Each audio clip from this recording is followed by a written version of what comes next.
एकाधिकार या मोनोपोली, जिसका सबसे ज्यादा नुकसान सिर्फ और सिर्फ आम जनता को होता है। इसका ताजा उदाहरण इंडिगो फ्लाइट क्राइसिस है। नमस्कार साथियों, मैं डॉक्टर अतुल और आप देख रहे हैं फोर सब कुछ। 3 दिसंबर को इंडिगो ने 200 से ज्यादा फ्लाइटें कैंसिल की सिर्फ एक दिन में, और 4 दिसंबर को फिर 100 से ज्यादा फ्लाइट कैंसिल हुई। हर जगह अफरा तफरी, बवाल, इंडिगो की भद पीट गई, लेकिन यात्रियों ने एयरपोर्ट पर बवाल काट दिया, एयरलाइंस के खिलाफ नारे लगाए और इंडिगो वाले हाथ पे हाथ धर के बैठे रह गए। इन लोगों की फ्लाइट इतनी कैंसिल हुई कि फजीहत हो गई। मान लीजिए एक फ्लाइट में एवरेज 150 लोग जा रहे हैं, तो 200 फ्लाइट कैंसिल होने का मतलब 30,000 लोगों का काम अटक गया।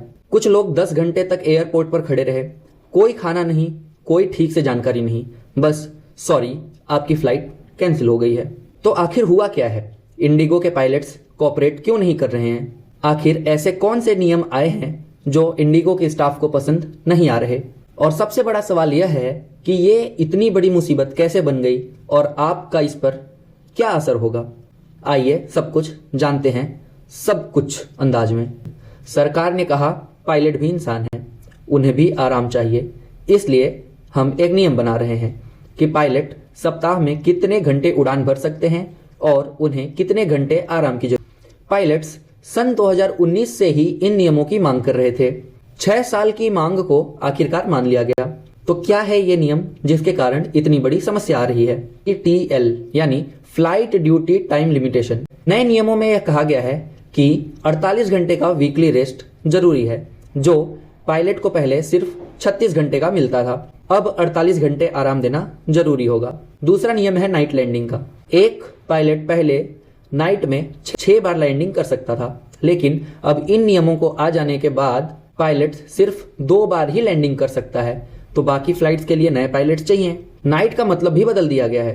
पहले रात मानी जाती थी 12 बजे से सुबह 5 बजे तक, और अब रात मानी जाएगी 12 बजे से सुबह 6 बजे तक, यानी 1 घंटा और बढ़ गया। अब बात करते हैं मैक्सिमम फ्लाइंग आवर्स की। हर दिन एक पायलट रात में सिर्फ 8 घंटे तक ही उड़ान भर सकता है और 10 घंटे का मैक्सिमम ड्यूटी टाइम होगा।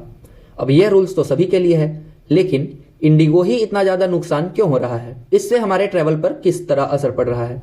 रात की फ्लाइट सबसे ज्यादा इंडिगो के पास है। इसे ऐसे समझिए कि इंडिगो रोज लगभग 2500 फ्लाइट्स ऑपरेट करता है। इसमें बहुत बड़ा हिस्सा रात की फ्लाइट्स का है, क्योंकि प्लेन्स को दिन रात उड़ाते और खर्चा कम करने, फिर पैसा ज्यादा बचाने का जो मॉडल है, उसको अधिकांश एयरलाइन फॉलो करना चाहती हैं। ऐसे में पहले एक पायलट रात में 6 बार लैंडिंग कर सकता था, लेकिन नए नियम के हिसाब से सिर्फ 2 बार ही कर सकता है। तो ये सिंपल मैथ है। जो पायलट नाइट ड्यूटी के लिए चाहिए, उनकी संख्या 3 गुनी बढ़ानी पड़ेगी।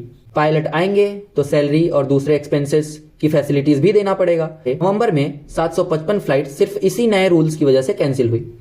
अगला है कम पायलट्स। इंडिगो के पास दूसरी एयरलाइन के मुकाबले पायलट्स की संख्या कम है। यहां पर भी वही मॉडल दिखता है, कम लोग, ज्यादा काम, कम खर्चा, कॉर्पोरेट वाला सिस्टम।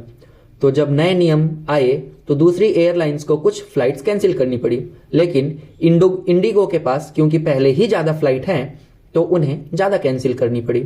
यह समझने के लिए कुछ फ्लाइट्स डिले होने से इतना हल्ला कैसे हो गया, जानते हैं इंडिगो के बारे में कि इंडिगो कितनी बड़ी एयरलाइन है। इंडिगो की शुरुआत साल 2006 में हुई। शुरुआत में सिर्फ एक प्लेन था, एयरबस A320, और 3 लोगों की टीम थी। इंडिगो का मकसद था कम दरों पर फ्लाइट देना, अच्छी सर्विस देना और समय पर फ्लाइट चलाना। साल 2025 में इंडिगो के पास 470 के आसपास एरोप्लेन्स हैं। ये ज्यादातर एयरबस A320 फैमिली के हैं। A320 नियो, A321 नियो, ये सब इंडिगो हर दिन से 2700 फ्लाइट्स उड़ाता है। इंडिगो की फ्लाइट्स भारत में 90 से ज्यादा शहरों में जाती है। भारत के 90 से ज्यादा शहरों के अलावा अंतरराष्ट्रीय स्तर पर भी जाती है। इसमें इसके टॉप हब्स हैं दिल्ली, मुंबई, बेंगलोर, कोलकाता, हैदराबाद और चेन्नई। अब सवाल यह है कि इंडिगो का डोमेस्टिक मार्केट शेयर कितना है? लगभग 65%। मतलब अगर भारत में पैसेंजर प्लेन में बैठ रहे हैं तो उसमें से 65 इंडिगो में बैठेंगे।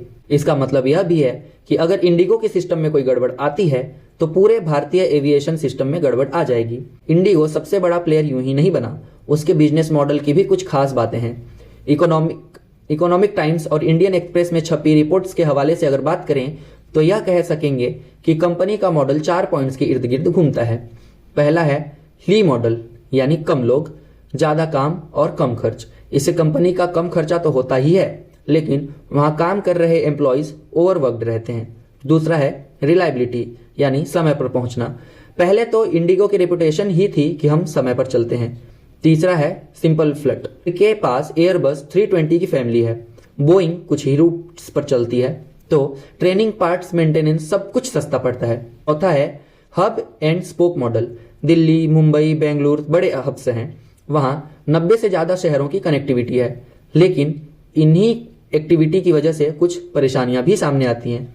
जैसे इतना बड़ा मार्केट साइज रिस्पॉन्सिबिलिटी भी लेकर आता है, क्योंकि उसके गलत निर्णय से पूरा देश प्रभावित हो सकता है। और इंडिगो की फ्लाइट्स कैंसिल होने से दूसरी एयरलाइंस पर भी असर पड़ता है। जैसे दिल्ली से बनारस जाने वाली इंडिगो की फ्लाइट अगर कैंसिल हुई तो उस रूट पर चलने वाली दूसरी एयरलाइंस पर भी इसका प्रेशर पड़ेगा। पैसेंजर्स उनमें फ्लाइट्स मतलब टिकट्स बुक करने लगेंगे और वो फ्लाइट्स पहले से सेट सिस्टम के कारण महंगी होने लगेगी। बीते दिनों के गूगल ट्रेंड्स की बात करें तो आपको यह समझ आएगा कि इंडिगो की फ्लाइट्स कैंसिल होने से बाकी एयरलाइंस के प्राइस पर कितना फर्क पड़ा है। दिल्ली से लंदन जाने वाली फ्लाइट दिल्ली से पटना जाने वाली फ्लाइट से भी सस्ती है। यह प्रॉब्लम्स क्यों आई और इंडिगो इस बारे में क्या कर रहा है? कोई फिक्स वाली प्रॉब्लम नहीं है कि अपने आप थोड़े देर में कोई सेशन निकल जाएगा। गाइडलाइंस है, अंतरराष्ट्रीय मानकों के हिसाब से है। देश में एयरलाइंस को रेगुलेट करने वाली केंद्रीय एजेंसी है director general of civil aviation, यानी डीजीसीए। डीजीसीए ने 4 दिसंबर 2025 को, यानी जब ये क्राइसिस शुरू हुई, उस दिन इंडिगो के सीनियर मैनेजमेंट को अपने दफ्तर में बुलाया था। यह लगातार तीसरा दिन था जब इंडिगो ने देश भर में कई उड़ानें कैंसिल कर दी थी। दोपहर 2 बजे के आसपास यह मीटिंग शुरू हुई। इंडिगो ने कहना शुरू किया कि यह जब सब कुछ हो रहा है ऐसी चुनौतियों की वजह से हो रहा है जिसकी कंपनी को कोई जानकारी नहीं थी।